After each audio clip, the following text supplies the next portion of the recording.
Hello, air signs. Welcome to Like a Tarot. Angels and guides, please guide us. Ano ang message ng person ng mga air signs?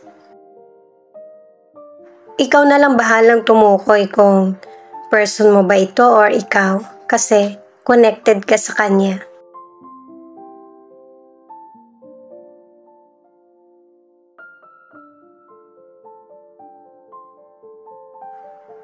May person na malungkot, sad. Ipinapakita agad ang totoong emosyon. Ano kayang nangyari sa inyo at ganyan yung feelings niya? Isa lang yung kukunin ko. The best part of me is you.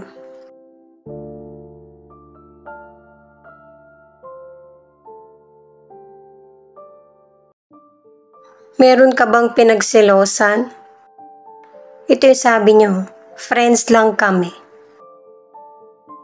Kinukumbinsi ka ng person mo na paniwalaan mo siya. Minsan talaga kapag nanguna yung emosyon, hindi natin nababalanse yung feelings natin. Nakakagawa tayo agad ng desisyon. Naku, mukhang blinak mo na to . Please send me a message. Connected yung mga cards patungkol sa mga gusto niyang sabihin sa iyo. Isang card na lang yung kailangan natin. Ewan ko na lang kung mag-connect pa to. Ganun din.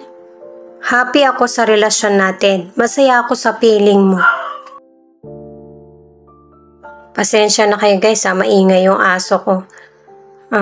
Ang next naman ay alamin natin kung ano ang gustong clarity ng person mo sa buhay o kaya sa relasyon. Para sa mga bagong viewers, ang reading na ito ay timeless reading, general reading at guide po lamang. Hindi po magre-resonate sa lahat kaya kunin mo lang yung akma sa sitwasyon mo. At kung kailan mo napanood ang reading na ito, yun ang start ng 1 week reading para sa iyo. Ikaw na bahala magpalit kung si person mo ito o ikaw.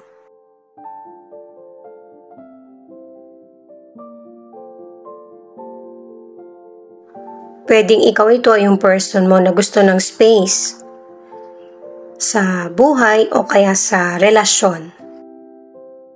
At saka pagbabago, change. Sadyang kinukonekta talaga Ang huling card ay calm. Pinipili na maging payapa yung buhay o kaya sitwasyon. Ngayon guys, gamit naman ng tarot cards, alamin natin kung bakit ipinakita itong tatlong cards. Unahin muna natin itong space.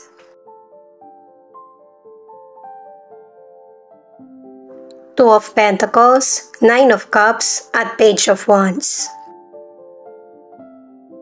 Sa mga cards na ito, meron kang importanteng pinagsasabay. Ang ilan sa inyo, wala ka naman kasing choice kundi pagsabayin yung mga priorities mo. At dahil sa kabutihan na pagnanais mo, yung mga pinapangarap mo ay magkakaroon ng katuparan. Ang advice ng mga cards ay tanggapin yung mga pagbabago at saka yung lawakan mo yung pangunawa mo sa sitwasyon para maging satisfied ka at maging happy sa sitwasyon or buhay mo. Ang ilan sa inyo, may dalawa kang pinagpipilian kung mag-i-start ka ba ng business o kaya yung dadamihan mo pa yung a-applyan mo na trabaho. At saka guys, kapag merong in-offer sa iyo ang universe na pagkakataon, itry mo din. Kasi kung ano pa yung goal na tinapos mo, minsan hindi ka muna doon mapupunta .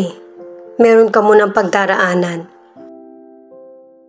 May mga challenges pagdating sa career at saka business na dapat mong harapin. Kailangan din ng willingness para ma-achieve mo yung goals mo. Sa mga single, ang ilan sa inyo gusto mo talaga ng kapartner.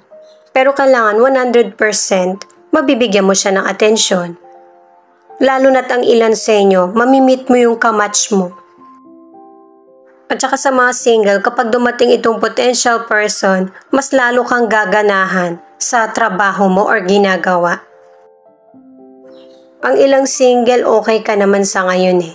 Hindi ka pa naghahanap ng makakarelasyon. Itong change naman ang hanapin natin na cards. Sa mga nasa relationship naman, yung person mo gusto niya magkaroon ng malaking desisyon patungkol sa financial o kaya sa relationship niyo. Ang iniisip ng person mo ay yung magkaroon ng long-term na connection sa iyo, wedding o kaya yung pagkakaroon ng baby. Pero kung may problem sa relasyon, walang connection o kaya may trust issue, kailangan nyo ayusin ulit ng person mo yung relationship nyo. Ace of Cups, Five of Pentacles at Two of Swords. Base sa mga cards, ito na yung tamang panahon para magkaroon ng growth at saka transformation. Ito na nga yung kailangan na change, pagbabago, na mag-focus sa pag-aalaga sa sarili, hindi lang patungkol sa material. Ipinapakita rin sa mga cards na ang ilan sa inyo nagkakaroon ng pagtatalo at hindi balanse yung sitwasyon sa buhay. Nagiging unhappy ang ilan sa inyo ang sitwasyon sa buhay dahil sa third person or merong person na bully. Sa financial, ang advice ng mga cards, lalo na sa mga hindi pa nakakahanap ng trabaho, may good things na darating sa buhay mo soon na magpapabago sa takbo ng financial mo. At saka ang ilan sa inyo kung namomroblema ka sa financial, hindi naman to panghabang buhay kasi merong solution at temporary yung problem. At saka ang ilan sa inyo sa financial, meron kang pinag-iisipan na choices para matugunan yung pangangailangan mo sa financial. Sa mga single, meron kang aatenan na gathering o kaya parties. Makakatulong ito sa iyo, lalo na't ang ilan sa inyo nakakaramdam ka ng kalungkutan o kakulangan sa buhay mo. Sa ilang single naman, sooner or later, magkakaroon ka ng bagong potential person. Malilito ka sa pagpili sa kanila. Sa mga nasa relationship, ito yung magandang timing para magkaroon ng renewal sa relasyon. Ang ilan naman sa inyo na nasa relationship, nagkakaroon ng problema kayo ng person mo patungkol sa financial. Ito yung nagiging dahilan ng pagtatalo nyo. Pero ang advice ng mga cards, katulad ng sinabi kanina, temporary lang itong problem nyo sa financial. Alalahanin mo kung ano yung mga ipinangako nyo ng person mo sa isa't isa bago maging kayo. Alamin naman natin itong calm na card. At ang ilan sa inyo na nasa relationship, mahirap na nga yung sitwasyon nyo ng person mo ay nagdadagdag pa ng problema. Sa mga unang cards pinakita na hanggang dito pinapakita pa rin na meron talagang nanggugulo sa relasyon nyo ng person mo. Ang advice ng mga cards, huwag kang padala sa problem kasi dadalhin ka rin yan sa panibagong problem. Kaya relax lang at saka humingi ka ng opinion sa person mo ng payapa. At saka isipin mo rin yung mga nagawang kabutihan sa iyo ng person mo. Nine of Pentacles, the Hierophant at the Death. Maganda ang ibig sabihin nito, positibo na mangyayari sa kapalaran mo. Kung titingnan mo na sa future na itong reading na ito, na ang ibig sabihin magiging marangya yung buhay mo. Masusuportahan mo yung mga pangailangan mo. Magiging happy at komportable ang buhay mo. At ang advice ng mga cards ay sumunod ka sa tradisyon. yung manalangin sa Diyos, anuman ang relihiyon mo. Dahil sa merong transformation na magpapabago sa buhay mo. Hindi ito ganun kadali na makakamit mo. Marami kang dapat isakripisyo at baguhin at saka tanggapin na pagbabago. Ang ilan sa inyo sa health, 3 cards na ito ang nagsasabi na good health. At kung meron ka mang sakit, ito na yung ending, kumbaga magkakaroon ng recovery. Sign din itong mga cards na kailangan baguhin mo na yung mga hindi magandang habit. Alagaan mo yung kalusugan mo. Kasi yan yung panggagalingan ng malubhang sakit. Hindi lang yung pakiramdam ang mahihirapan ka, pati bayarin. Kaya iwas-iwas tayo dyan.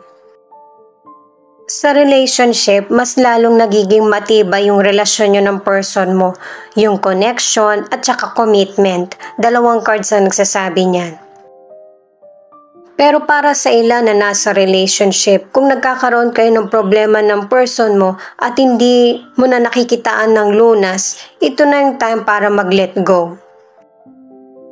Kung gusto mong masave yung relasyon, kailangan pag-usapan nyo ng person mo kung ano yung dapat sa relationship. Ang advice para sa mga single, yung darating na potential person, seryosohin mo na. 3 cards na kasi ito nagsasabi ng kailangan na healthy, safe, committed na relasyon ang dapat mong harapin. Kailangan ng positive changes sa buhay mo. Yun yung sign na ibinibigay ng universe para sa mga single. Itong 7 of Pentacles na bottom of the deck, ano man yung katanungan mo sa buhay mo, nasa sa iyo na yung kasagutan. Alam mo na talaga. Hindi mo lang minumulat yung isip mo at saka mga mata mo sa nakikita mo or katotohanan. Pero syempre, hindi naman tayo lahat pare-pareho na hindi naman pwedeng biglaan yung decision kapag ready ka na. At saka buo na yung tiwala mo sa sarili mo, tsaka ka mag-decide. Lalo na kung ang pinag-uusapan ay yung personal development mo. Kailangan mo talagang pag-isipan, makinig sa pakiramdam. Ay siya nga pala guys, marami po salamat sa mga nag-like, share, comment, and subscribe. At pati na rin po sa mga nakikinig at nanonood. San man panig kayo ng mundo, ingat po kayo palagi. Ito naman ang angel number mo.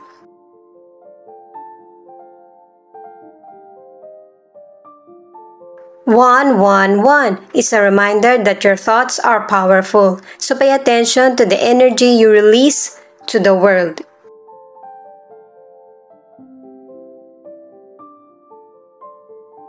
Eight, powerful manifestation number, success and progress. 5-4, the number is proving that changes are good in your life. Trusting your abilities will get you the best in stressful situation.